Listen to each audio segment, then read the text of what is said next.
दिनै दुलाराय बर' फरायसा आफादा आसामनि गुबुन गुबुन जिल्लायाव सोलोंथाइ जेंनानि सुफुंनाय नागिरनानै तिनि घन्टियानि सिडेन डेमनस्ट्रेसन हाबाफारि लादों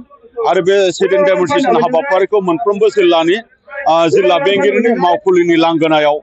लादों आरो बे हाबाफारिनि गेजेरजों आसामनि मानगोनां chief minister doctor Hemant Biswa Sharma बिथांनो जोङो माखासे दाबि थिग खालामनानै बे दाबिखौ सुफुंनांगौनि थाखाय जोङो दाबि बिलाइ जोङो दैथायहरगोन दिनै बेबायदिनो बे एखे हाबाफारिखौ चिरां जिल्ला एबसुआ काजलगावआव माने बानजायदों बे हाबाफारियावनो आंबो बाहागो लादों आरो बे जोंनि दाबिफोरानो जाहैबाय जे जोंनि बिटिआर गोरोबथानि 6.3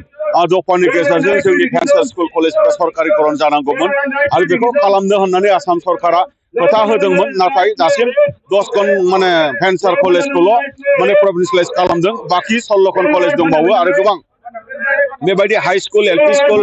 जुनियर कलेज बा हायार सेकेन्डारि बेबायदि दंबावो दा बेफोर गासिबखौबो माने थाबैनो खालामनांगौ होननानै जोङो दिनै दाबि फिन जोङो खालामफिनदों लोगोसेयै जे जोंनि माने सिटेटआव जोंनि बर' रावा मोनसे अपसनेल मोनसे लेंगुवेज जानांगौ लेंगुवेज वानाव आरो बेखौ जोङो दाबो मोननो हायाखै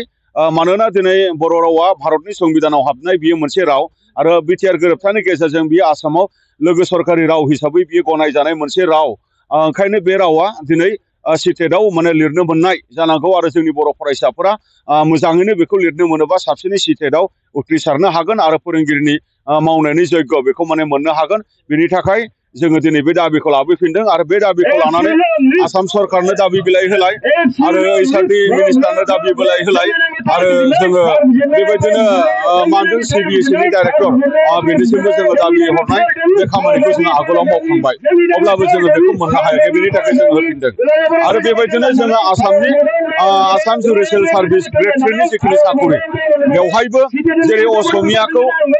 दिनै लेंगुवेज मोनसे हिसाबै असमियानि केन्डिडेटफोरा दिनै लिरबाय थानो मोनदों आरो जे असमियाखौ दिनै जोंनि बर' फरायसाफ्राबो लिरनो गोनां जायो जाउनाव जोंनि बर' फरायसाफोरा उथ्रिसारनायाव प्रब्लेम जायो बेनि थाखायनो बर' रावाबो आसाम जुडिसियेल सार्भिसाव बियो सोसनजानाय मोनसे राव जानांगौ जेन जोंनि बर' केन्डिडेटफोराबो हाइकर्टनि माने जाज जानो हायो बा डिस्ट्रिक्ट कर्टनि माने बिथांमोनाबो माने सिजेम जानो हायो बे बाथ्राफोरखौ जोङो लानानै बे दाबिफोरखौ जोङो दिनै होबोबाय थादों नाथाय खोथाखौ होदों बिथांमोना नाथाय दाबो बेखौ सुफुंनायनि थाखाय गोख्रों बेबस्था लानायखौ जोङो नुवाखै बेखिनि बाथ्रा आरो दिनै जोङो गोबां जायगायाव माने गोजौ फरायसालि गैया गोजान जानथायाव थांलाय फैलाय खालामनो फरायसाफोरा जेंना जायो जायनि थाखाय मोनसे मौलिक अधिकार बा फान्डामेन्टेल राइट्स सोलोंथाइया जे दिनै बेनि गोजान जानानै थानानै दङ बेनि थाखाय दिनै राइट टु एजुकेसन दङ जिहेतु आरो दिनै मा होनदों दिनै बे राइट टु एजुकेसनखौ लानानै बयहाबो सोलोंथाइ मोननांगौ बेनि थाखाय निट बेसिसाव 35टा गोदान मडेल माने हाई स्कुल गायसननांगौनि थाखाय जोङो बेबायदि लिस्ट गथायनाय जादोंमोन जायखौ आसाम सरकार बा बिथांमोना मावफुंनांगौमोन बेखौ मावफुंनायखौ जोङो दिनै नुवाखै आरो दिनै माने 101टा माने जेखिनि जोंनि माने आपग्रेडेड माने हायार सेकेन्डारि हाई स्कुलनिफ्राय आपग्रेडेड माने हायार सेकेन्डारि जानाय आरो बै फरायसालिफोराव दिनै माने मा होनदों गोबाङावनो माने बर' मिडियामाबो इन्ट्रडाक्सन जाबाय दा बैहाय माने जोङो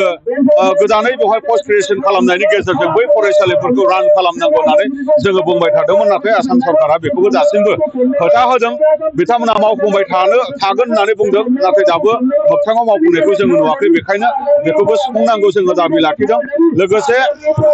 इजिएस सेन्टार बे इजिएस सेन्टाराव माने सानैखरि माने फोरोंगिरि थिसननांगौ बेफोरखौ जोङो खालामनाय नुवाखै लोगोसे टिउटर हिसाबै फोरोंगिरिफोरखौ थिसनबाय नाथाय फरायसालिखौ नोङो थिसननाय माने सरकारिकरन खालामनाय जायाखै बे टिउटर हिसाबै जायफोरखौ माने थिसनदों बिथांमोनखौ पार्मानेन्ट माने खालामनांगौ लोगोसे बिथांमोननि बे स्कुल जिखिनि माने स्कुल दङ दिनै भेन्सारि जानानै दङ बेखौ माने सरकारिकरन खालामनांगौ जोङो दाबि दैखांदों लोगोसे ड्रप पस्ट आरो भेकेन्ट पस्ट जोंनि फरायसालिफ्राव गोबां दङ जायनि थाखाय जोंनि फरायसालिनि फरायसाफ्रा खमायलांदों आरो बे खारनखौनो लानानै दिनै फरायसा गैला होननानै दिनै मार्च आरो दिनै शाटडाउननि पलिसिजों जोंनि मिडियामनि फरायसालिफोरखौ सरकारा दिनै बुथारबाय थानो थाखाय खैसार खालामनायखौ जों नुदों दा बे गासै सरासनफोरखौ जोङो बुजिगौ बिनि थाखायनो जोंनि फरायसालिया गंसेबो थैनो मोना जोंनि फरायसालियाव जोंनि थोजासे फोरोंगिरि थिसननायनि गेजेरजों बिमा बिफानि आरो फरायसानि मोनसे गोसोनि बोलो आरो कनफिडेन्स बेखौ होफिननांगौनि थाखाय आसाम सरकारा खामानि मावनांगौ दा बेफोरबायदि माखासे खामानिफोरखौ लानानै जोङो दिनैनि बे हाबाफारिखौ लादों आरो गोबां बेबायदि सोलोंथाइजों सोमोन्दो थानाय जेंनाफोरखौ जेन थाबैनो आसाम सरकारा सुफुंनायनि राहा लायो